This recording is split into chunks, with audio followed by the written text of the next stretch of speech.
What's up, everybody? This is Carrick with ACG, and today I'm locked, cocked, and ready to rock to bring you a review for State of Decay 2. As always, this review's caffeinated and pimped directly to your peepers at the speed of light, with everything covered in a no BS manner that's not going to be 2 minutes long or filled with sponsored bullcrap. Let's begin. When last we left our plucky little band from State of Decay 1, it was in a state that makes The Walking Dead seem like a show about long friggin' commutes. No lie, this is a game where finding the last Pop-Tart was a cause for hockey championship winning levels of celebration, and here now, we have State of Decay 2 from Undead Labs coming to us. It's a zombie killing third-person sprint and running out of supplies at the worst time oh shit simulator, and it's out on Xbox and PC on May 17th. It's on Game Pass for $10 for that subscription, or normal purchase you can get it at $29.99. Let's see how it did, shall we?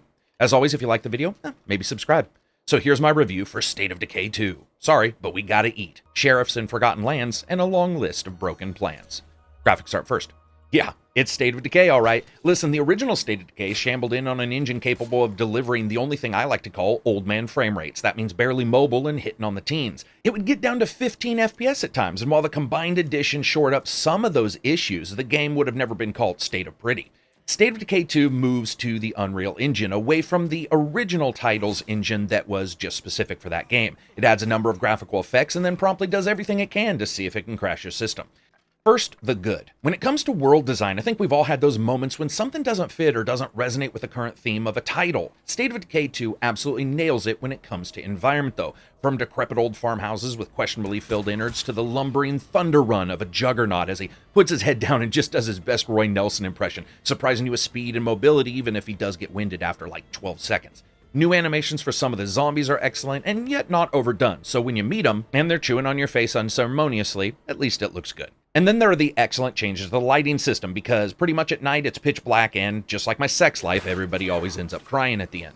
And that really was one of the biggest complaints from the original game, and they absolutely made sure that you know it's nighttime here. Listen, we've all had that game. In fact, most games do this, where nighttime's nothing more than the sun with a blue filter over it, and it bathes the ground like 200 yards around you, bright enough to spot enemies at a distance. Not so with State of Decay 2. The nights are jet black, so much so that it's hard to actually record footage that looks really good, and it makes use of those lights with you on your person and even the base's lights, and it makes them far more useful and shows that a simple lighting change can absolutely adjust the gameplay, especially from the original game. The first time it's truly dark and you're creeping around a hill in the night and you decide to flick on your light because you hear something and it throws out this feeble beam, and then you just see red eyes popping up all around you. It can be terrifying. Really well done. Sadly, the game does have some issues. It continues to look pretty barren, which is both a gameplay conceit, but also just frankly a sign that it's not as optimized as I think a lot of people like. This makes traversal with the vehicles a bit easier, though, than other games where, let's say, Mother Nature's taken back the world, but it does take some getting used to and just looks a little bit off. Performance-wise, on the Xbox and the Xbox S, you're looking at an always above 30 FPS, but nowhere near 60. But when you jump to the Xbox X, you see a number of improvements, including a foliage system, which is just far better looking on the X than it could even come close to on the original or the S. Seriously, big change there, as well as 4K resolution and HDR. On the PC, it's a unique story though. First, while the game does have a large number of options to choose from in the PC settings for graphics, it once again, like a lot of other titles, misses true borderless mode or a rendering scale within it, so you might have a couple little issues here and there. Much ado has been made about the motion blur, and yes, on the PC you can basically turn it off by lowering the post-processing setting to low, and of course you'll take up some other settings there being low as well. When it comes to FPS, on a current i7 at 4.2 with a 1080 Ti as the high end, you can get a steady 60 FPS at 4K when it comes to frame rates, and a couple settings here or there. Those with 1080s should stick with a lower res and settings, but overall, the real issue here is not necessarily the frame rate, but it is a noticeable, at times at least, micro stutter. So if you're sensitive to micro stutter, it might be something you want to look into. Also, the foliage system really is not that good in the game, even on the X or on the PC, where it at least looks better. It's the draw system that's just so broken. It's got basically settings for low, medium, high, or ultra, or as I like to call them, nope, dead yard, oh look, there's one flower, and chia pet. None of them are smooth, and as you turn it up, the game basically just says, okay, no problem, we're not going to fix it, but instead they just throw down more grass here or there, like they're gluing a beard on a friggin' mannequin.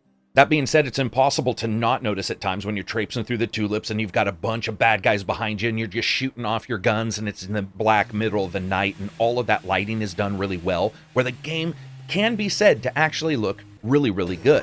It's just unfortunately it doesn't carry through the entire time. For a budget title, which basically this is, it looks okay, but no one's ever going to give it an award. Also, across all the consoles and the PC, I've actually had no crashes with the game. I have seen a couple times where enemies spawn weird or pop in from the sky, but it's actually been quite rare. Sound, music, and voice. So listen, I used to work for this dude who could get pharmaceuticals without a prescription. Yeah, that's called drug dealing. No, not street drugs. Like painkillers and sleep aids. Stuff we could use. What do you think? I'll consider it. Hi. Catch you later. Without more men.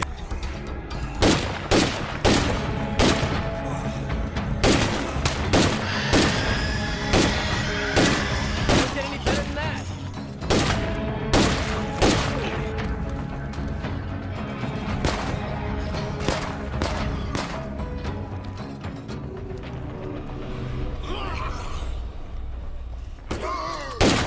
And you know what? Let's do music first. This is amazing. This trumps State of Decay 1, but it also trumps many other games out there. It's not as John Carpenter-ish as I expected, and instead sort of flits around ambient off-kilter synths and mended in with more melodic fare when you have these moments of respite between taking out a zombie horde who all decided the local Tartan Mall was just the coolest place for undead to be, to these cool ebb and flow tracks when you're sneaking across fields to get that one last corn dog you hope someone stashed in a long-dead refrigerator in a farmhouse somewhere. Overall, I'd say I absolutely loved it.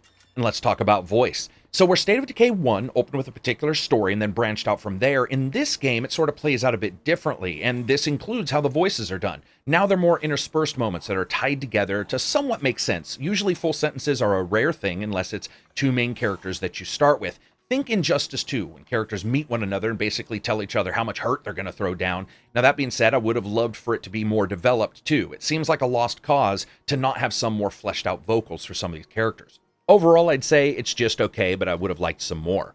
And of course, that brings us to sound.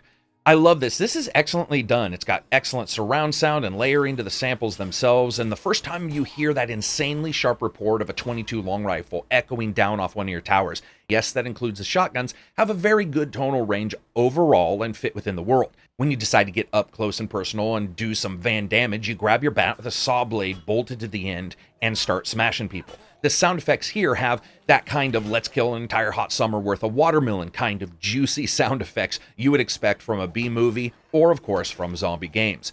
Unfortunately, cars continue to sound horrible. They just do, and I'm not saying it's not fun to smash through a horde of zombies and there's one banging on your hood like an undead Tommy Lee. That's all actually really good. It's just their engine effects. They're whiny and terrible, and they don't really fit into the game at all. Also take into account the top speed of these cars is the speed of a friggin' well-charged hover round. Be prepared for some long-distance droning as you drive from, say, an outpost to your home base.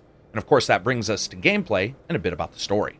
So State of Decay 2 starts with you picking from a small group of folks to begin the game with. Each come in pairs, a boyfriend and girlfriend, two high school chums, and so forth. And you'll want to look at their skills and stats prior to jumping in, as skills become ultra important even later in the game, but of course up front. Then you're off to a brief tutorial that basically shows you how to attack, search, take a quest or two, and then you're headed out, with you having the most difficult decision in the game at the very starting, which is what of the three towns do you want to go to.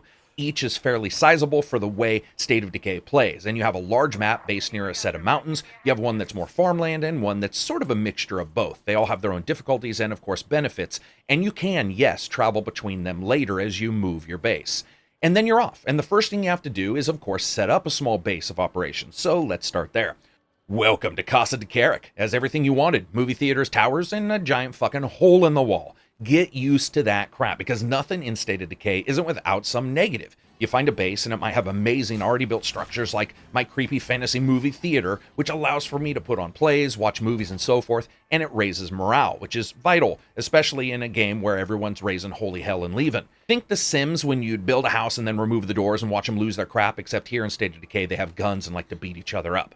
Every base has locations like parking lots to park and repair and upgrade cars, indoor and outdoor lots, as well as special locations. And it's going to matter too. If your team isn't made up of a ton of people and you don't plan on worrying about a number of food gathering farms at first or other amenities, you might not really care for one base over another. Each station you place in the game not only has a number of things it can do, but it can also usually be upgraded, which brings more options, or modded, or destroyed if you want to make some room. And everything in the game has this amazing tit for tat for survival. You constantly have to decide little things like, do you run the generator to add light and morale to the base, or maybe have more options at a workshop, but also suffer the increased chance of an entire zombie horde coming to your home like a free concert. Of course, here the singers are eaten at the end of the concert. Now you can do all that. Luckily, there are a large number of home bases you can choose from on each map as well, so you can adjust how you play or adjust the base to how you want to play. But make no mistake, none of them are perfect. That's the entire crux of the game. As with almost everything in State of Decay 2, you can improve them with smart thinking. Do you have a hole in the wall? Then put a trap near it and maybe park one of your cars that's run out of gas in front of it to at least act like some kind of death filter. Or are you near a location with a lot of zombies that continually pass by? Then maybe take that same car and tear ass through some of the groups and watch your entire group celebrate human bullying by raising your influence, making everybody think you're just cooler. Because really, smarts is the name of the game here, and at some point you're going to have to venture away. Nothing in the game's forever, so you can either go alone with other survivors and in a vehicle, or multiplayer. Now, one thing instantly noticeable in the game is that vehicles are a bit harder to come by. Not impossible, it's just that they're well hidden or already damaged and need to be repaired to even be driven. Really, from start to finish, decision is such a big deal here. You might be camped out a little burned out shack and you see a car, but you can't tell what state it's in until you actually get to it. Or you can cross the street past a juggernaut and into the gas station, maybe luckily finding some fuel just in case the car is empty. Spoiler alert, yeah, it's probably empty. And since everything in this game is based on sound, from guns to even searching a friggin' cardboard box, you're constantly watching, humans and inhuman alike, to make sure you don't alert half a town. And speaking of towns, I really do like the way the people are set up in this game a little bit better than the first one. There's just something about it. Even in fact that you have a leader who's a sheriff, and when their renown spreads, people will want him to come help, even if it's just narratively with some kind of argument or decision. How's combat, you may ask? Well, it's got up-close weapons that are your default, as well as clubbing and cutting weapons, and then the choice to equip a ranged weapon as well for a 3 total. All of them are damaged somewhat over time, but can be repaired if you have the skills, or broken down into other parts if you have the equipment at your base. Control feels good regardless if you're in a car or you're on foot slicing some enemies up. It really doesn't matter. It feels really well done. In fact, the shooting works incredibly well in State of Decay 2, which actually surprised me a little bit, and it just seems better than the original. Now, that being said, everything works the way it should here. You also have weapons with various types of attributes on the weapon itself, like adjusting swing speed, knockback, and so forth, so you may want to pay attention to those. It's funny because at some point you really do begin to notice how everything in State of Decay starts to overlap in this really organic way. Losing a person can be epically terrifying if they had specializations as well as, say, a lot of good equipment on them. But you might have had that moment where you're running out of food, nowhere near an outpost or main base. The people at your main base are freaking out, and you had just one more toolbox to check, but there was a zombie outside. They heard you and ended up killing you. That's what State of Decay 1 was about, and 2 really builds on it. There's so much change offered here and upgrades available to everything that the game really does feel completely different after 5 hours and then 10 hours. It plays dramatically different as new skills are unlocked, and certainly as new equipment is unlocked. It really does change everything that you can do. It doesn't make it easier, it just changes it. It gives you more options, and those options, strangely enough, when they can be lost like they can here, really does add to the poignancy. It can also piss you off. Now, I'm not saying that this is the game's fault, but God forbid you're like me and you decide to leave a map without enough equipment, and the next main base you find is literally a friggin' park bench. I shit you not, it had no upgrades. It was horrendous placement, and I had to completely change my entire gameplay style because of it, and I absolutely adored that.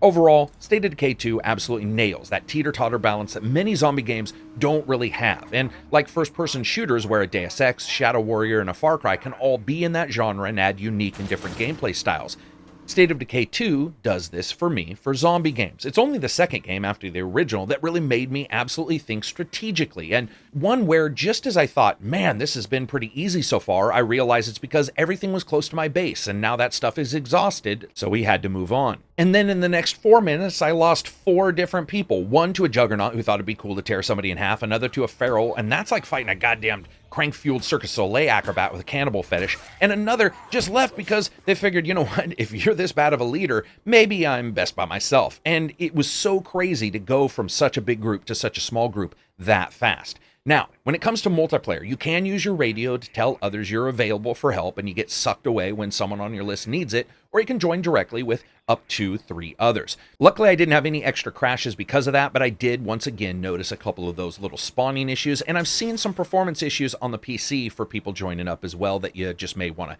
worry about. Also, much has been made about the tether system, including myself, and it is here. It's about 400 yards, which isn't a small amount, but with 4 people all getting attacked or spreading out into a small township under a time-sensitive assignment, it'll probably be noticed by some players, but it doesn't crop up as much as Far Cry 5. And of course, that brings us to the juice, the things that matter, fun factor. While not without the aforementioned faults in all the categories, I really did have a good time with the game. At all times, it absolutely nails a feeling of respite that offsets action that's in zombie shows and good games. The moment when you're in battle down to a last sliver of your health because you burned yourself by tossing a Molotov cocktail onto a group of enemies only to have it bounce off the friggin' eave of a house and burst on fire on top of your head. You get to the home base, you get in, and you can take that momentary breath before you decide what else to do. And I say moment for a reason, because the game has some unique choices that the first game didn't. In this game, there's a thing called the blood plague mechanic, which is if you're bitten by a particular zombie, you can be infected, and this can be healed or mitigated, but it requires you to go out and collect samples for your medical survivors to put a cure together so that they can heal somebody, and this, of course, is the typical tit for tat that I've been talking about. But let's just say for a moment, you're an evil sumbitch who likes to tell kids Santa ain't real like I am. You can just say screw it and euthanize them because you don't want to waste the time getting a cure. It is crazy options like that that really surprise me. Zombie games to me are at their best when they offer moral quandaries, but also when they offer advanced strategies, and we don't get a lot of titles that do this. And lastly, that brings me to AI. It's not the greatest. In fact, I found something really odd. If I was by myself and on a patrol mission of some kind or going and doing something, they really didn't work the greatest. A lot of times they would wait for me to get hit many times before they would come to defend me. But if I hired somebody to help us and also had that quest giver, the combat was so much better. I'm not quite sure what changed, but they were far more aggressive in helping one another and me than they were originally. So that's something to keep an eye on. We're now at the time to decide. So as you guys know, I rate games on a buy, wait for sale, rent, or never touch it again rating scale, and rent being replaced by deep sale on PC. For me, it's a budget title. Despite its issues, this is absolutely something worth purchasing. You can get it for $10 with Game Pass. That's not bad, and Game Pass, of course, has a ton of other games that you can get for that exact same price. $30 if you want to take the full plunge. It doesn't require an internet connection at all if you just want to plunk around alone. Admittedly, it is more fun with a larger group of friends, more tense with 2, so that's sort of my style, and it's downright perilous at times with 1 person. It's not perfect by any means. It's not even close. But like the original game, this offers a multitude of unique systems that overlap both directly and in such a subtle way that at times it is very easy to go, damn, really? Because of some decision you made 2 hours ago in the heat of the moment. And then you're seeing the results right then. I absolutely love that. So that's it for me. I hope you liked the video. If you did, give it a thumbs up. If you didn't, give it a thumbs down. Maybe check out Reddit or Twitter. And of course, you can become a patron and join through the Patreon website where you can get access to the Discord, jump in, talk about games with us, set up games. We're going to be doing a bunch of State of Decay together, talk about role-playing games, whatever you want to do in a nice, enjoyable environment. And as always, peace out and enjoy the rest of your week.